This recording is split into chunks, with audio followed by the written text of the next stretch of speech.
Crystal Cruz, thanks for joining us for News West 9 at 6. November 2022 was a while ago, but out in Loving County, it's still being talked about. That's because the results of their election are being challenged. Jason Freund spoke with Susan Hayes, the attorney who is challenging those results. Crystal, when I spoke to Hayes earlier today, she told me about a laundry list of accusations and problems that have come to Loving County because of this election. Now, the election concluded on November 15th in 2022, and Hayes' phone was ringing shortly after that. Right after the election, I got a call from some folks in Loving County, and I think they came to me because I had tried an election contest in Loving County in 2007, and I was very familiar with the long-standing voting schemes out there. Now, Loving County is a small county.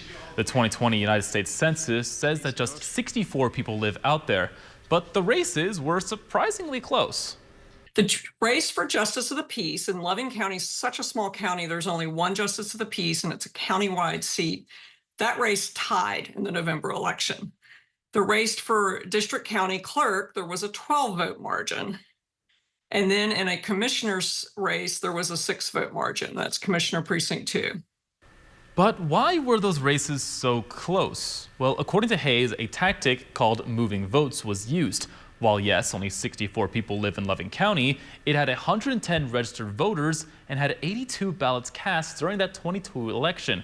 That's because, according to Hayes, the contestees called up relatives and close friends and told them to get down to Loving County just for the election and vote a certain way, unfairly tilting the scales in one direction. Someone's worried about the re-election, so they call up their relatives and ask them to register in Loving County and vote there, even though they know full well the relative lives in Lubbock or Montgomery or some other place far away. In this case, two issues were raised. Were illegal votes counted, and were legal voters prevented from voting or having their votes counted? They challenged 24 voters for not being residents of the county, and there were also 2 new voters to the county who were prevented from voting in local races, according to Hayes. Hayes also says that, sadly, it's a problem that is not new to the county, and it has been limiting Loving County for years now. Corruption is bad for business. It's not just bad for people and democracy. And that county has been drugged down by this long-standing pattern of behavior. And it keeps the county from operating honestly. It keeps the county from growing naturally.